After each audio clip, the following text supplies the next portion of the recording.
Olá, meu nome é Denise, sou psicopedagoga, neuropsicopedagoga e criadora do canal Create Drink. Hoje eu vim falar de um tema muito importante, o mascaramento no autismo. Você sabia que muitas crianças autistas passam desapercebidas por anos, mesmo convivendo todos os dias com professores, colegas e familiares? Isso acontece por causa de um comportamento chamado mascaramento. O mascaramento, o que é e como nós devemos perceber? Então, essa é a dica de hoje. Fica atento até o final. O que é mascaramento no autismo? É quando a criança autista aprende a esconder seus comportamentos naturais para parecer, entre aspas, normal e se encaixar nas expectativas sociais. Ela copia, finge, se adapta, mas por dentro está vivendo um esforço enorme para manter essa imagem.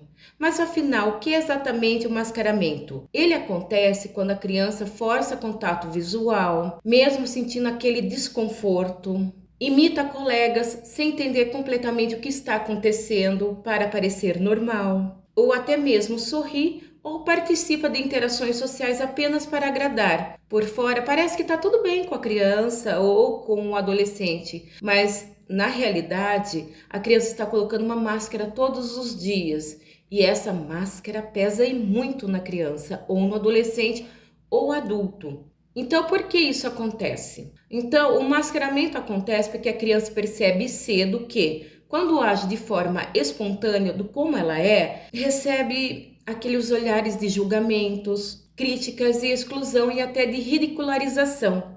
Então, como uma forma de se autoproteger, ela passa a esconder quem realmente é. O triste é que muitas vezes isso é visto pelos adultos como algo positivo. Isso não é. Aquelas frases, é porque ele é tímido, ela é tímida, porque ela é educada, ela é tranquila, mas na verdade ela está vivendo um esforço diário de se encaixar na sociedade ou no grupo a quem ela quer pertencer. Então, olhando no slide, por que o mascaramento acontece de uma forma resumida? Percepções das reações negativas. A criança percebe que quando age de forma espontânea, as pessoas reagem negativamente.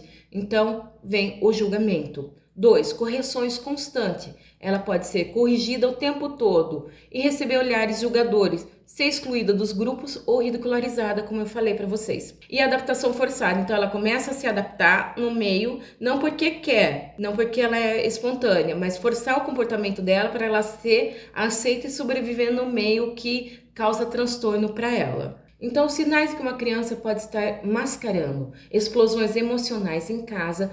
As crianças são perfeitas na escola e elas se explodem emocionalmente quando chegam em casa. Então, para ela descarregar, então ela faz explosões e tem crises em casa. Comportamento de representação. Parece estar sempre representando o personagem. Imitam falas, gestos, mas não é espontâneo. Você percebe que é uma coisa copiada ou mecânica.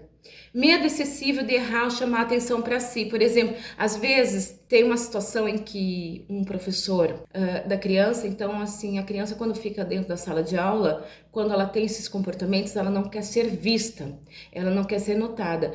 E o professor a chamou, fala de tal coisa.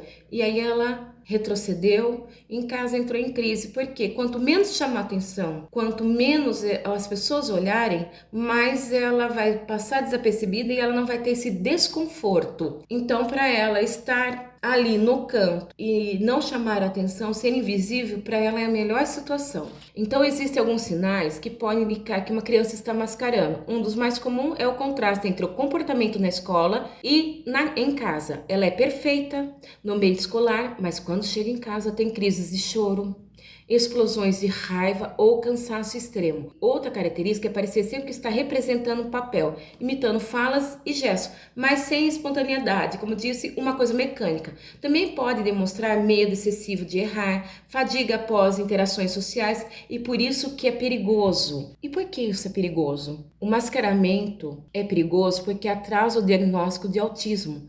Como a criança não mostra sinais clássicos em público para professores, médicos, até familiares, eles não podem perceber. Enquanto isso, ela sofre em silêncio. Então, esse esforço contínuo em esconder quem ela é leva o quê? A sinais de ansiedade, baixa estima, crises intensas, autolesões, que é um esgotamento físico e emocional também. Os sinais de alerta seria a fadiga intensa, cansaço extremo depois de eventos sociais, então ela usa muita energia para se autocontrolar. Por fora pode estar tranquilo, mas por dentro está uma caixinha de explosão.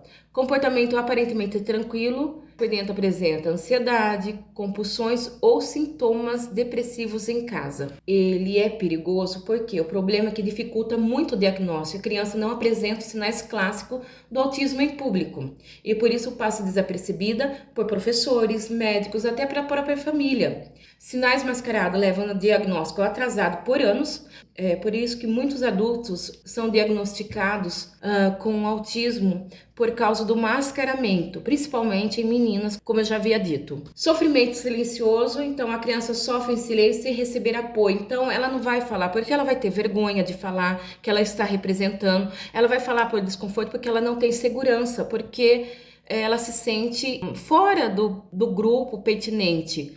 É como se ela fosse de outro ambiente, como se ela fosse assim, fora do quadrado, como dizia. Então não tem como se, né, encaixar ali, fora do encaixe. Consequências graves que podem desenvolver problemas secundários de saúde mental, que é o cansaço, fadiga mental, crises, consequências do mascaramento prolongado. O estresse constante de manter a máscara gera ansiedade intensa e crises frequentes. Baixa estima, criança desenvolve uma percepção negativa de si mesma, achando que precisa ser diferente para ser aceita. Então, se eu ser diferente, eu não posso ser aceita. Então, eu tenho que ser igual a eles, normais, para que eu seja aceita no grupo. Autolesões, então não sabe como lidar com emoções e acaba tendo um sofrimento interno, provocando machucados em si. E burnout, um esgotamento físico e emocional grave causado pelo constante mascarar. E como ajudar uma criança e um adolescente? Observar com sensibilidade. Nem sempre o bom comportamento significa que a criança está bem ou o adolescente está bem.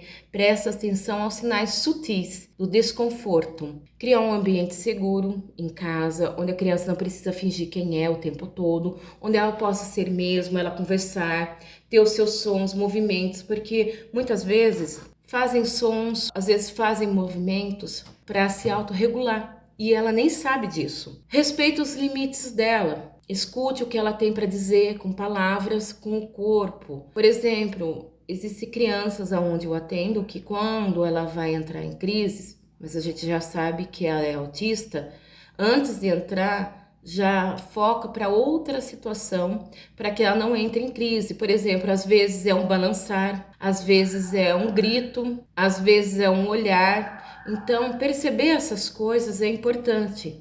Se você desconfiar, o que precisa ser feito? Procurar uma ajuda especializada. Psicólogos que atendem no desenvolvimento do autismo infantil. Psicopedagogos para o apoio no ambiente escolar e aprendizagem.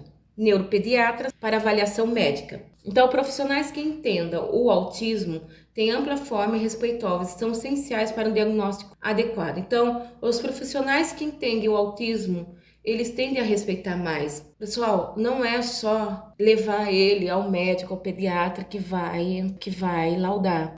Precisa de uma equipe multidisciplinar para fazer os testes, para ver quais são as áreas que são afetadas, quais são as áreas que devem ser trabalhadas e quais as terapias que precisam ser realizadas na criança. Se vocês perceberem alguma coisa, ou o professor, fala com os pais. Eu sei que tem muitos pais que não aceitam, mas pelo menos dá esse início, conversa, porque assim, se você tem um conhecimento, você consegue expor as ideias, você consegue colocar para os pais a importância de um diagnóstico, a importância das terapias. Porque às vezes, por exemplo, eu li um artigo que por exemplo, um suporte 1, geralmente a maioria precisam de poucas terapias, mas pautadas na psicologia. Por quê? Por o ato de interação, por talvez se mascarar, por ter desconforto de conversar com as pessoas, e isso vai ajudar. Ou também pode ser outras áreas que a criança pode ou afetar também com a baixa estima. Precisa de uma terapia, porque senão,